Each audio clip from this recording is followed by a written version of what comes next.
them to help make our case for Greater Minnesota. And it's really important to be talking to our legislators, whether they're new or old, or quite frankly, whether they're Republican or Democrat.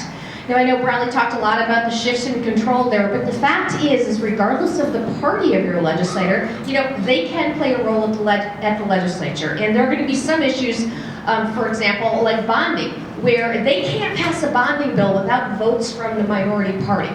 So, they're going to be important there. You also have to remember in the Senate, we have there's a razor-thin margin for the Senate. And there may be bills where they can't get all the Democrats. And so a Republican who's willing to work with the Democrats might be able to shape the content of a bill. So it's really important that we work with all legislators regardless of their parties. So we're going to talk about how you can be doing that and how you should be doing that. And we're going to start off, again, we're going to have a few polling questions about your relationship with your legislators. We're going to talk a little bit about how to build relationships with your legislators. And then we're going to have a group discussion on next steps. So again, we're going to do the VBOX. There's instructions in your packet on how to do it, but as a reminder, please go to the VBOX app on your device, or either download the app or use the Safari to get to that. And your session ID it should be the same one, I believe. It's 191-221-767. And join the session again. And again, you should see that screen that says CGMC Fall Conference, and we're going to show some polling questions. Kind of works like it did earlier today. So question number 1, have you met your new, and in some cases, old legislators? I'll let you guys answer these, but I've not met my new legislators. I knew my old ones. I've met at least one of my new legislators. My legislators are the same, and I have met them, or please no one answer number 4. Then we've got to have a much deeper talk if you have no idea who your legislators are, whether they're new or old. So I can see a few more people responding. Let's get those responses in and see how you guys did. The numbers are going up. Can you back up to that number? It's in your packet. It's in the packet? Yep. Oh, there it is. Yeah. You got it? Anybody else besides Marshall need some help? Keep up. All right, I'm going to close it down in 5, 4, 3, 2, 1. Let's see how you guys did. Calculating. Well, again, we are looking at a situation where a lot of people have the same legislators. I don't know who that 1.79% out there is. I hope you're joking. But we've also got folks who haven't met their new legislators or have only met one new legislator. And again, this presentation is for all of you because it's, again, relationships with legislators are essential. So next question. How often do you typically meet with your legislators? And now, again, this applies to, let's just looking back over the last year or two. Never or almost never, at least once a year, 2 to 3 times a year, or more frequently.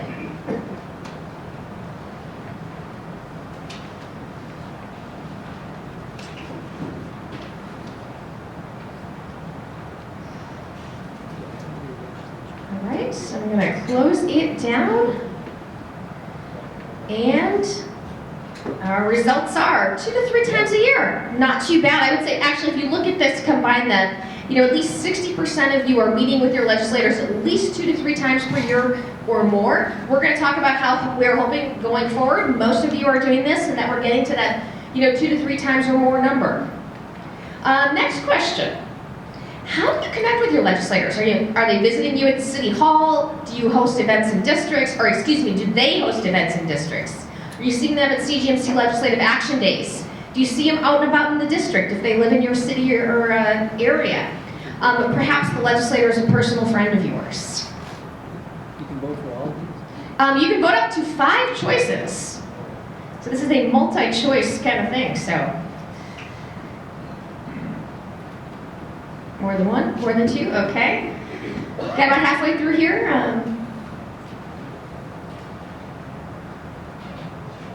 Okay, I'm going to shut it down in 5, 4, 3,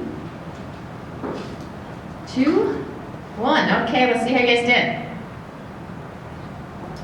I'm curious to see what the most popular thing is. Well, I'm glad to see that more than half of you see that your folks at legislative meetings. I'm also glad to see that you've got see our legislators coming into City Hall, City Council, and that you also see them out and about in the district. So it's good to see a variety of different means, and we're going to talk a little bit more about doing that in depth. And then this is what's called a word cloud. So you can use it, describe your relationship with your legislator in one word.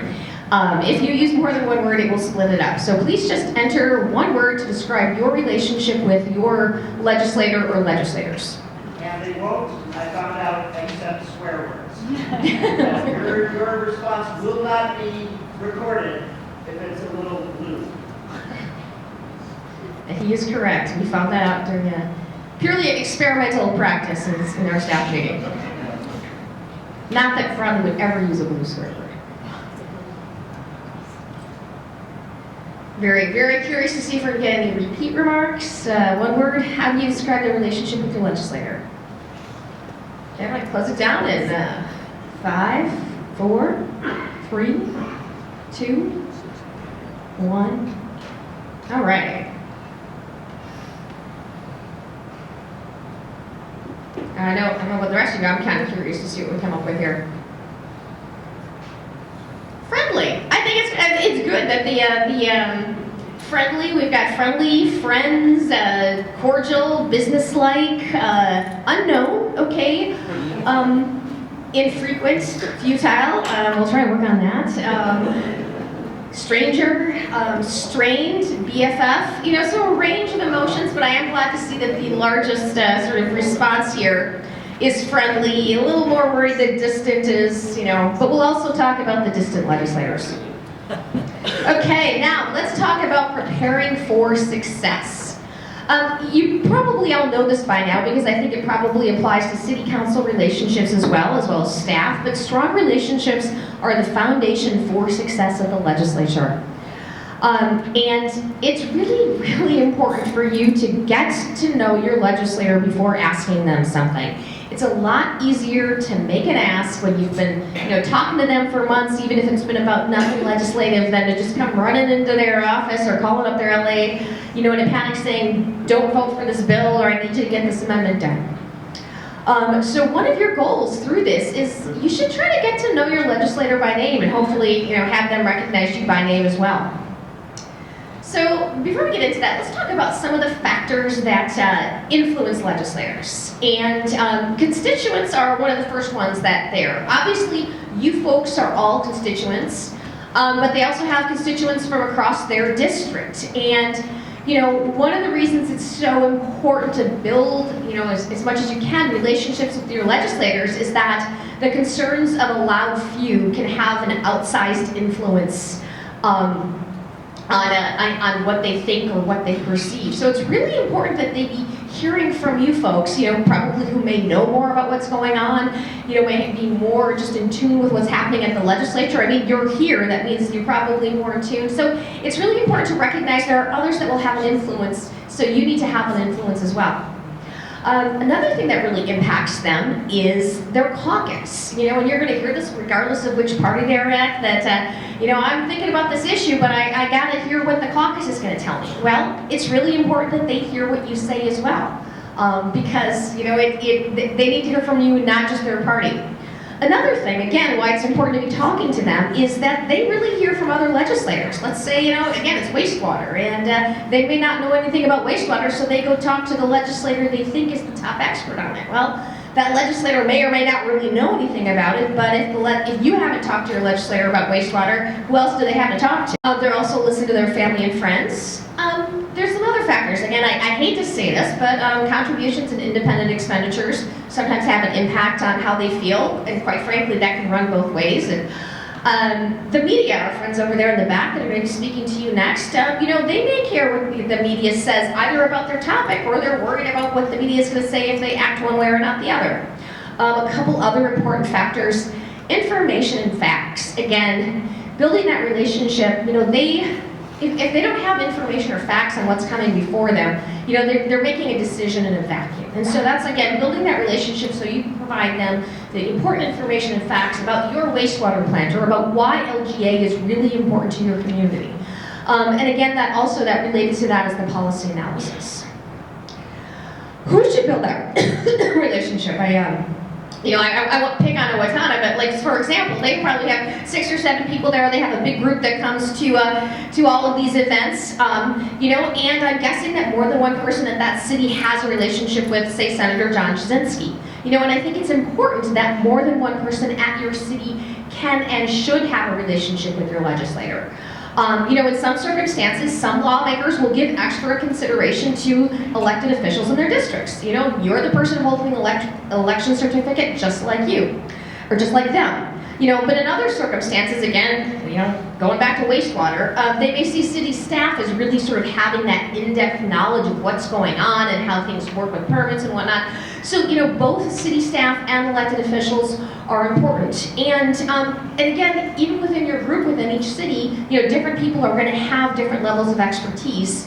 Different people may be on vacation when a big vote is happening. So having more than one is important. It's probably a good idea, though, to make sure that, within your city, you got at least 1 or 2 of you talking to your legislator, so make sure you're checking in. And do keep others at the city up to date on your substantive conversations. So how do you build that relationship? It's just like making friends. One of the most important things you need to do is introduce yourself to them. Did they just get elected, or maybe you just moved to the city, you just became a council person? Make sure you introduce yourself and your position within the city. If you haven't done this already, go out and congratulate them on winning election or re-election to their position. These folks are people too. It's important to get some of that positive feedback. If you haven't done it already, ask for a meeting. It can be formal or informal. Maybe they're going to meet you down for coffee shop at the local diner, or something a little bit more formal down in City Hall. Some legislators will have in-district office hours where they're just at a, whether that's official or unofficial. Maybe that they're at the local coffee shop every Friday morning. Maybe you swing by next time. And be sure to attend their town hall meetings if they have them. Another important thing to do, and it sounds like a number of you are doing this already, invite them to a city council meeting so they can meet all of you and talk about what's going on in the legislature. Another really important thing I think really works is to arrange tours or visits to city facilities. I also work with a group of parks and trails directors, and a lot of them, that's one of the key techniques they use, is that if they've got a trail opening or they're thinking about doing something new in a park, they invite them out there. And they try to do it during working hours so that the legislator can get an idea of not just of what's going to be done or what has been done, but how it benefits the community. But get them out so they're not just seeing sort of the city as sort of this blank entity, but as something that is really sort of part of their district. Recognizing their work and contributions publicly is also important. Again, legislators are people too. They like to feel appreciated. I bet you if you ask any legislator, and you probably know this as city council people, they get a lot of complaints. A lot of people complain to them, telling them what they're doing wrong, and yiping. So it's also really important, if they're doing something, if they introduce a bill, if they speak up on the floor, if they're doing something for you, if they help get a bill passed, recognize them publicly, at a newsletter, a city council meeting, in the media. It's, recognize what they're doing. It's also important, stop by. You're going to probably be coming, I know all of you, right, are going to come down to CGMC Legislative Action Day because it's the best day ever in January. But even if you don't come, come on a different day, stop by their office. And if you can't speak to them, sometimes you can't, they're all busy, leave a note. Have your card with them if you can. But let them know that, that the mayor of Barnesville or that the city manager from Alexandria stopped by. It's really important. And then repeat. Schedule regular get-togethers. Relationships take time and persistence. So let's talk a little bit more about how to communicate. At least at the beginning, don't assume the legislator knows who you are at first. After you've met them for 10 years, maybe it's a little bit different, but always introduce yourself, even if you've met them perhaps once or twice, so that they can put you in context. Also, and I know this goes without saying to this entire audience, but do be professional, always. I know that you probably don't like it when you get constituents coming to a city council meeting and screaming at you, and I know that some of you, many of you perhaps have had to put up with that. Nobody responds well to negativity or nastiness. Be passionate about the important issues, but if you start to become threatening, rude, or over the top, you will lose your effectiveness. But I'm not worried about this crowd. Do be, again, I'm going to repeat myself a little bit here, but gently persistent. Persistence is really important. Periodic visits, calls, emails, and other contacts are good. Again, like I said, drop them a note, just keeping them updated on projects. Try that stop by the office. Try to connect with them when they're in the city. That's a really good way, not only to keep them up to date, but again, it's all about relationship building. Think about it as building a friendship. And also remember, regardless of political backgrounds, most lawmakers respect your input and want to serve their district well. Because I know some of you are going to be the opposite party of your legislator. It doesn't mean you can't build a relationship with them and that they won't listen to you if you sort of build that sort of that trust. Do be prepared when with facts, examples, and relevant stories. I think it's always a good idea, anytime you're going out to sort of meet with someone, even if it's just casual, have an idea in your head about what you want to talk about. If you're going to talk to them, for example, about LGA, don't assume they know anything about the issue. You've got a new legislator, they may literally not have any idea what LGA is, or they may think they know what it is, but they don't really. So, concrete information can help lawmakers make decisions. It's also good to share stories. Stories actually, I think, are more, as impactful or more than, facts and figures. Really tug at their heartstrings. Talk about how things will, improve your city or negatively improve your city depending upon what you're trying to do. A couple other do's and don'ts. Again, I said this earlier, but acknowledge when they're doing something positive. Thank them, thank them in the media, thank them in the city newsletter. Send a private thank you note or an email. Again, they like to be appreciated. Also, don't give up. It's the Darth Vader strategy. I got that from my colleague Marty. It can take a long time to turn them away from the dark side. It may take more than one session to sort of build up that relationship with them. But again, that gentle persistence, at some point, they have to get reelected. And even though a lot of districts are turning, more one way or this other, but, there's always some way to find common ground. Another really important reason not to give up is that one of the worst things that can happen is a legislator, you'll hear them say this in committee, you will hear this say that on the floor. I've never heard from any of my constituents about this issue. And they will say that. I can remember when I was a baby lobbyist, there was an issue that one of my city-related clients was very concerned about. And so I contacted the legislator, and my city contacted the legislator. It was very funny because in committee he said, these folks were the only people I heard from. So they do notice. It's really important, again, that they are hearing from you. I'm not going to ask this as a question, but I'm guessing if I look around the room that some of you out there have legislators that we will kindly describe as non-responsive. You may have more choice words, but again, as Bradley said, the blue words don't show up on the screen. Sometimes that is a challenge, and I know that some of you face it because I've worked with some of the cities that face this. So what are some of the things you can do? Change the messenger. Sometimes, no matter what, you may not be the right messenger. Perhaps, you guys were on the basketball team together in grade school and have always had a grudge, or perhaps your sister dumped his brother. I don't know, but it can happen. Maybe you need to enlist a different council member or city staff. Also think beyond the people within the city, especially if you're trying to get something done. Enlist local businesses and community leaders. I work with quite a number of cities on their bonding projects. And that's one of the first things I always try to work with them to figure out is which of your local business owners or community leaders, leaders of the Rotary Club or whatnot, know this legislator or can help work with them. Also identifies just locals, even not the leaders, but folks who those legislators trust and work with them. They might be able to deliver important messages. It's also important to educate and enlist the public. So again, they're not just hearing from you, they're hearing from others. Find the relevant stakeholder and interested community members in your city and work, perhaps with community groups or others, again, to get the messages to your legislators. Other tactics that work. Resolutions. I can almost guarantee you that sometime between now and the end of session, we're going to ask you to pass a resolution. I don't know what it's going to be on. I'm guessing LGA, but I can't say that for sure. But resolutions.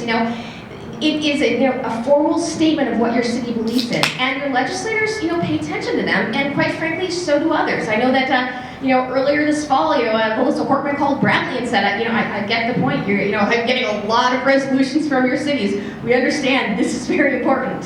Emails and phone calls from constituents. Again, if you're enlisting the public, also get them to contact your legislators. If you have a local newspaper or a regional newspaper, write letters to the editors, do guest columns. And then another very important tactic, especially, if you're going to be doing a lot of phone calls to your legislators or stopping by, get to know their staff. Getting to know legislative staff can be invaluable. I've noticed, more and more, you see legislative staff who are, they are much more engaged in what's going on at the legislature, what's going on in the district, and sort of getting to know them, being friendly, sort of being polite, sort of knowing their name can help get your message to the top of the pile when you're calling or emailing. Staff is very crucial. Teamwork. It's really important. We as the CJMC, one of the things that we all will be doing as lobbyists is running around the Capitol and trying to talk to all of your legislators. But between the metro and the rural areas, there's 203 of them, so we're not talking to everybody. Let us know, what you've learned and what happened. If it's relevant to issues we're working on. And if there's other cities in your district, I know perhaps one or two of you have a district where you're the only city, but for most of you, there's multiple cities. Work together with some of your other cities. Grab the other 3 mayors from your district and go talk to your legislator about LGA. Working together, they can't say, well, you're the only city claiming they need LGA when I've got 3 other mayors, sitting right beside you. So now let's talk about next steps. So again, I think you should all be at the table with your number, and you should all have at least 2 or 3 people. What we want you to do is talk about, some of these questions there. If you